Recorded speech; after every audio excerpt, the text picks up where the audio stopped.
대출을 굉장히 많이 받아가지고 부동산을 샀던 그 시절의 일본보다도 단순 비교만 하면은 지금의 한국이 가계대출 문제가 더 심각해요. 버블의 붕괴라고까지는 생각 못한 거예요. 일시적인 어떤 충격이라고 생각을 했고요. 이 과거에 굉장히 높았던 버블기의 그 집값, 그것이 다시 뭐 금방 오거나 할 수는 없다고 생각합니다.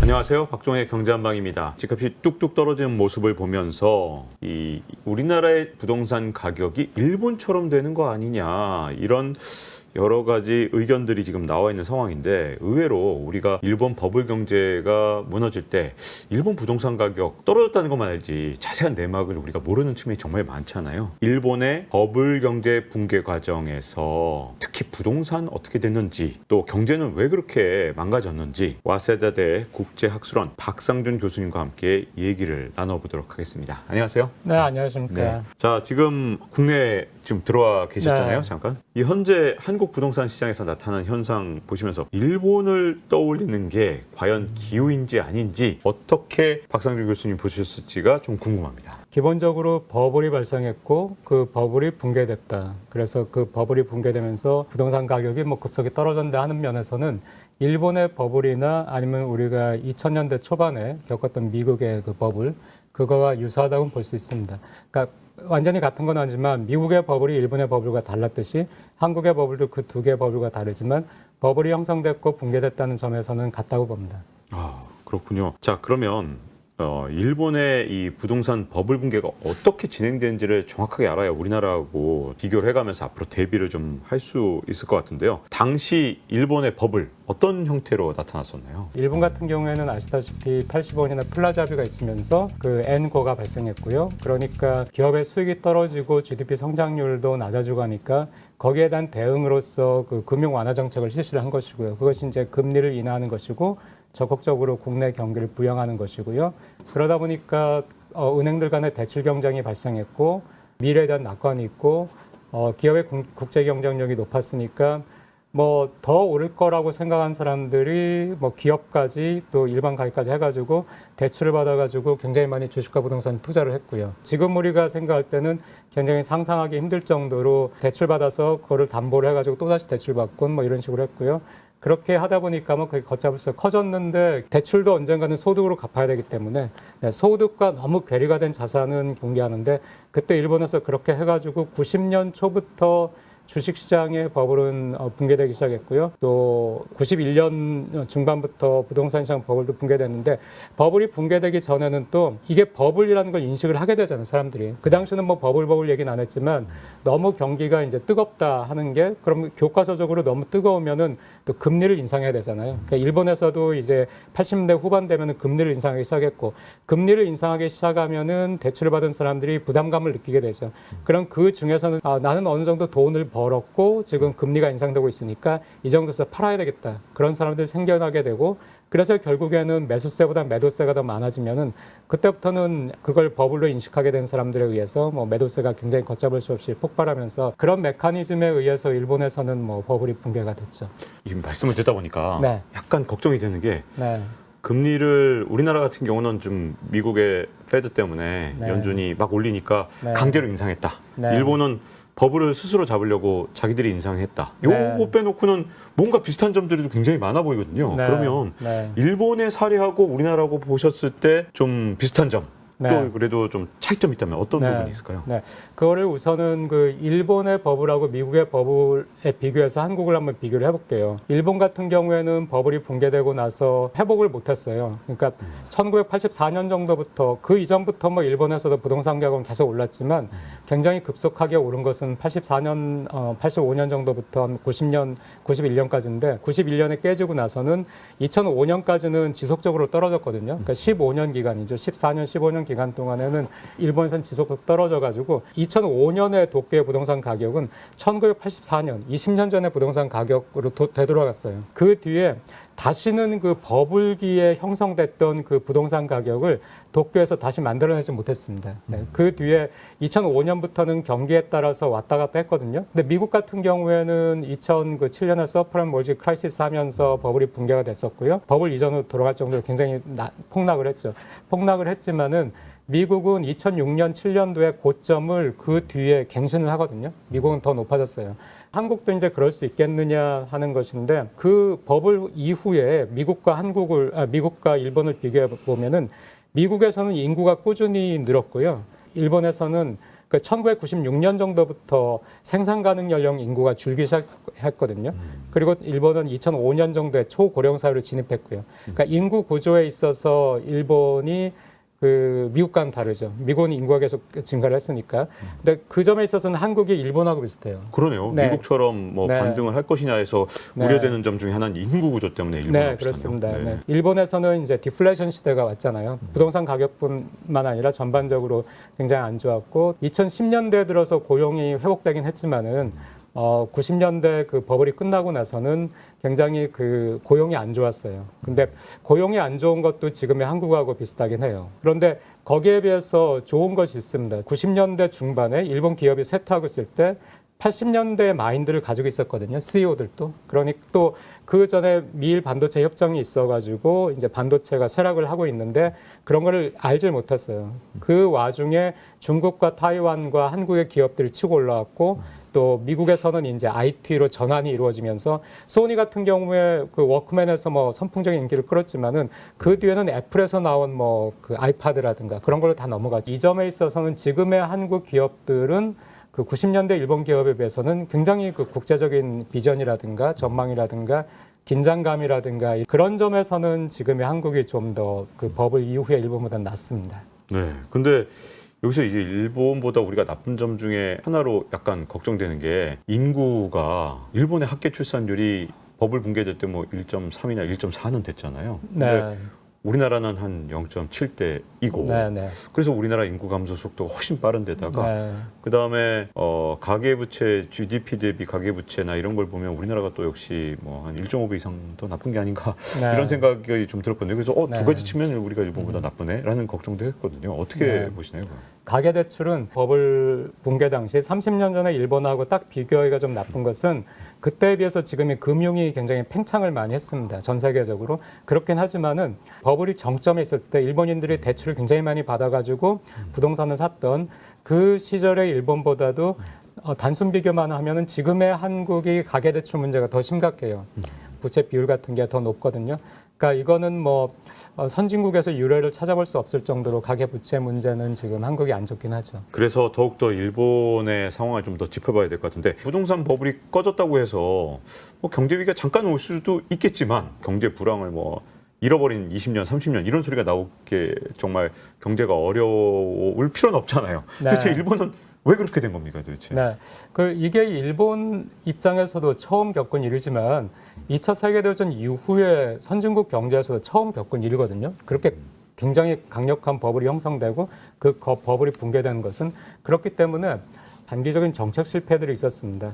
일본에서는 제가 아까 그 버블이 붕괴되기 전에 이미 금리를 올리기 시작했다고 말씀드렸는데 버블이 붕괴되고 나서도 금리 인상을 멈추지 않았어요. 버블의 붕괴라고까지는 생각 못한 거예요. 일시적인 어떤 충격이라고 생각을 했고요. 그 뒤에 이제 이게 경제가 안 좋구나 느끼고 이제 그때부터는 금리를 빠르게 인하를 하긴 했는데 금리를 인하하고 나서 경제가 조금 좋아지니까 또 금리를 인상을 했어요. 그때는 장기 저성장이 오고 있다든가 이 버블 이후에 굉장한 그 충격의 여파가 지금 자산 가격이 폭락하면서 기업 재무제표가 나빠지고 기업의 투자력이 없어지고 뭐 이런 식의 지금 우리가 이해하고 있는 것들을 당시에는 이해를 못했기 때문에 그 일시적인 경기 후퇴라고 생각하고 금리를 뭐 약간 낮췄다가 경기가 조금 좋아지면 금리를 올리는 식으로 해가지고 지속적으로 금리를 낮게 유지하면서 우선 경기가 충분히 안정될 때를 기다렸어야 된다는 것이 지금의 판단인데 그런 거를 못했고요. 자산 가격이 이제 꺼지면서 빚을 많이 낸 기업들은 이제 힘들어지는 거잖아요. 그 금리도 올라갔고 그러니까 기업들이 이제 도산하기 시작했는데 도산 위기에 처하게 되면은 대출 관계에 있던 그 은행에서는 그 기업이 연명할 수 있도록 해줬습니다. 지금 원리금을 갚지 못하는데 이자도 갚지 못하는 기업에게 이자라도 갚을 수 있게 또 대출을 해주거든요. 이렇게 해서 대출이 늘었는데 지금 90년대의 일본 경제라는 것이 국내도 안 좋았지만 세계에서도 경쟁력이 좀 떨어지고 있고 경쟁력을 잃어가고 있는 그 기업들이 연명을 해준다고 해서 이제 살아나지 못했거든요. 그러니까 우리가 지금 이제 소위 좀비 기업이라고 하는 그 기업들을 연명시킨 거, 부실 채권을 처리하지 못한 거, 이것들이 다 정책 실패로 남았고요. 인구 구조가 바뀌어버렸단 말이에요. 그러니까 생산 가능 연령 인구가 줄어드니까 그만큼 내수 시장이 줄어들게 되는 것이고요. 그렇게 하다 보니까 침체라는 것이 그냥 단순한 침체가 아니라 국내 수요가 너무 위축이 되니까 물가 자체가 이제 더 오르지 않는, 그러다 보니까 나중에는 아무리 금리를 낮춰도 더 이상 투자나 소비가 반응을 하지 않는, 금리가 너무 낮으니까 그동안 사고 싶었던 뭐 BMW를 사겠어 이렇게 하는 것이 아니라 내가 어느 정도의 소득이 되고 내 고용이 안정이 돼야 금리가 낮으니까 BMW 사자 이렇게 되는 거잖아요. 근데 지금 내 고용도 굉장히 불안하고 내 노후도 불안하고 이런 와중에는 금리를 아무리 낮춰도 소비가 진작이 되지 않으니까 소위 말하는 그 유동성 함정이라고, 금리를 아무리 내려도 뭐 그 반응하지 않는 실물 경제가, 그런 것도 일본이 처음 겪었고요. 그렇게 처음 겪으면서 이제 점점 이렇게 수렁에 빠진 것이죠. 말씀을 듣다 보니까 인구 구조는 어쨌든 우리가 일본보다도 더 나쁜데, 일본처럼 우리가 정말 중요한 순간에 금리 인상을 또 해갖고 네. 경제를 망칠 것 같진 않지만, 문제점은 미국이나 아니면 뭐 글로벌 금융시장의 사정 때문에 우리가 어쩔 수 없이 막 시장이 나빠졌는데도 금리를 올려야 되는 상황이 지속되거나, 이런 경우가 좀 위험하지 않을까 하는 생각이 좀. 지금 한국은행에서도 그 단지 그 인플레이션이나 아니면 미국의 금리나 그것만 보는 것이 아니라 한국의 뭐 실업률, 고용률 이런 걸 보면서 판단하시니까, 일본이 당시에 정책에서 실패한 것은 선례가 없었어요. 그러니까 일본 사람들뿐만 아니라 그 외부에 있던 사람들도 몰랐던 일 진행이 됐고요. 지금은 선례가 굉장히 많기 때문에 참고는 하거든요. 학자들이 연구도 많이 했고, 한국 경제가 저는 이런 말씀 연초에 드리기가 죄송한데 그냥 저성장 기조에 진입하는 것은 어쩔 수 없다고 생각을 해요. 인구가 감소하기 시작했고요. 초고령 사회에 진입을 했고요. 지금 한국의 고용 사정이 썩 좋진 않아요. 많은 사람들이 고용에 대해서 불안을 느끼고 있고, 거기다가 연금 개혁을 피할 수 없을 정도로 지금 연금 재정도 좋지 않거든요. 이런 와중이라면은 이 내수 경기가 좋을 수는 없어요. 아까 말씀드린 한국 기업들은 90년대 일본 기업들보다는 지금 긴장감이 있고 잘하고 있거든요. 그래서 그게 희망이긴 한데, 이 기업들도 일단 내수 시장이 위축이 되면은 그 기업들한테도 좋지가 않은 것이고요. 또 하나는 당분간은 세계 경제가 불경기잖아요. 그러면은 기업들도 해외에서도 많은 돈을 벌 수가 없어요. 그러니까 기업들도 고용을 늘리거나 할 여유가 별로 없어요. 이런 안 좋은 상황 속에서 인구 감소, 뭐 고령화가 진행이 되면은 금방 이 경제 체력을 회복한다는 것이 어렵기 때문에 그냥 저성장은 저는 받아들이되, 저성장이라도 0%, 1%, 2%의 저성장이 있잖아요. 지금 한국의 수준에서 실질 성장률 2%만 유지를 해도 인구가 감소하는 상황 속에서 그 1인당 GDP는 늘 것이고요. 실질 GDP 성장률 2%가 유지되면은 그거는 한참 경제활동을 하는 젊은 층의 소득은 더 많이 는다는 것이니까 저는 그 정도 해도 괜찮지 않겠나 생각합니다. 우리가 어쨌든 일본이 어떻게 무너지고 잘못된지를 봤던 유리한 점이 있어서 조금 더 대처를 잘할 수 있는 가능성이 있는 것 같은데, 아마도 자산 투자하신 분들은 지금 아주 고민되는 시점일 것 같아요. 왜냐하면 부동산이라는 거 어차피 사이클이야라고 하시는 분들은 이게 보통 우리나라 집값이 한 뭐 올해 떨어지면 한 4, 5년 정도 떨어졌다가 다시 올랐으니까 이번 기회에 이제 집값이 많이 떨어지면 잡아야 된다, 또 오를 것이다, 이렇게 보시는 분도 있고, 또 한쪽에서는 뭐 많지는 않지만 일본식으로 우리도 떨어질 수 있기 때문에 이번이 과연 기회야? 뭐 일본처럼 막 계속 떨어지면 어떡해? 이런 생각을 가지신 분도 있는 것 같아요. 한국에서는 어떤 식으로 대비를 해야 될까요? 일본의 경험을 참고를 한다면은요, 일본에서 도쿄의 집값이 2005년 정도까지 떨어졌다가 그 뒤에 2005년부터 이제 회복이 되고 지금까지는 한 뭐 30% 정도 올랐겠네요. 그리고 이제 그 이후에는 경기에 따라서 등락을 거듭한다고 말씀드렸는데, 일본에서 그 2005년 정도에 이제 드디어 집값이 반등을 할 때, 그때를 생각한다면은 적어도 60이나 65세까지 일을 할 수 있다고 믿어지는 그런 사람이 한 20대 초반에 취업해가지고 30대까지 몇 천만에서 1억 정도까지 모은 다음에요. 한 5, 6천만 원. 그래서 그걸 가지고 이제 집을 사면서 그 나머지는 그 대출을 받는 거죠. 대출을 받아서 한 30년에 걸쳐서 갚는다. 서울의 뭐 강남 비싼 곳은 아니더라도 강북의 웬만큼 살만한 곳에서 5년에서 10년 된 25평 아파트를 30대 직장인이 살 수 있다라고 하면은 그 정도 수준이 돼서부터 동경에서 집값이 반등을 했어요. 그리고 동경의 집값이 많이 내려갔을 때 버블 끝나고 나서 뭐 90년대 후반이나 그때부터 계속해서 동경에서 인구가 빠져나가고 젊은 층 인구가 빠져나가고 있었는데 젊은 층 인구가 다시 돌아오면서 그 동경에서 어린아이들이 숫자가 증가하고 했거든요. 그러니까 한국에서도 그 정도로 왔을 때 이제 집값이 반등하면은 좋을 것이라는 생각하고요. 그게 정상이라고 생각하고 그렇다면은 결국에는 집값이 소득하고 연동된다는 얘기거든요. 그러니까 일본에서는 집값이 소득하고 굉장히 밀집하게 움직여요.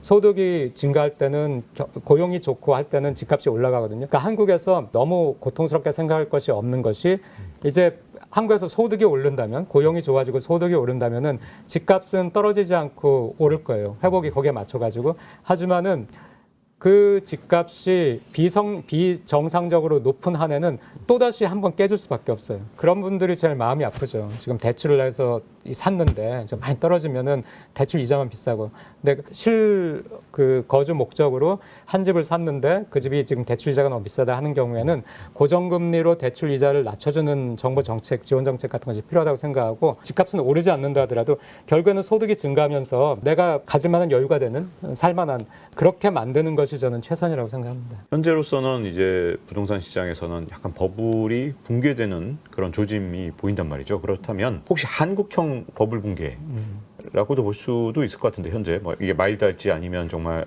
센 게 올지는 모르겠으나 한국형 버블 붕괴는 어떤 식으로 좀 일본하고 다르게 앞으로 진행이 될 거라고 보신지가 궁금한데요. 저는 버블이 붕괴됐다고 생각을 하고요. 이미 됐다. 네, 이미 뭐 버블 붕괴됐죠. 지금 그 한국에 떨어진 집값이 비정상적인 집값이 아니라 그 정상을 찾아가는 집값이라고 생각해요. 이 이전에 굉장히 높았던 집값이 비정상이었다고 생각을 하고요.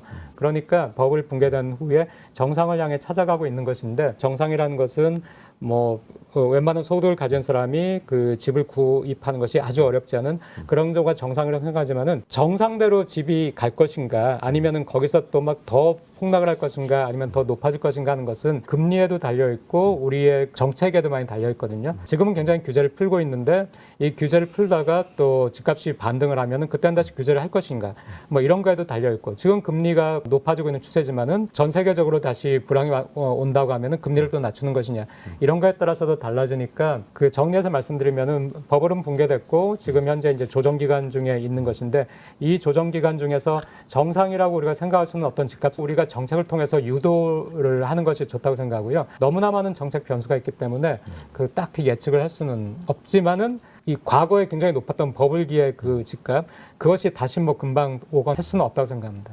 그러면 연착륙도 충분히 가능한 현재 구조다라고 보십니까? 아니면 자칫하면 경착륙을 할 수 있기 때문에 조심해야 된다? 저는 연착륙의 가능성이 더 높고요. 왜냐하면 우리가 많이 알고 있으니까. 그런데 경착륙의 가능성을 무시할 수는 없으니까 굉장히 주의를 해야 된다 그렇게 생각합니다. 네, 자 이렇게 일본의 버블 경제를 분석을 통해서 과연 우리에게 주는 시사점이 무엇인지를 잘 짚어봤습니다. 박상준 교수님 감사합니다. 네, 감사합니다. 고맙습니다. 30년 동안 늙어가는 일본, 약한 일본 이거는 변하지 않았어요. 그래서 부활을 한다. 뭐 일본이 다시 뭐 강해진다. 이거는 저는 굉장히 기대하기 힘든 거라고 생각하고요. 지금도 빚이 많은데 빚이 늘어나는 구조로 되어 있는 이 재정 속에서 금리를 올리게 되면은 저는 일본 경제를 보면 참 아슬아슬해 외줄 타는 것 같이 하고 있는 거예요 지금.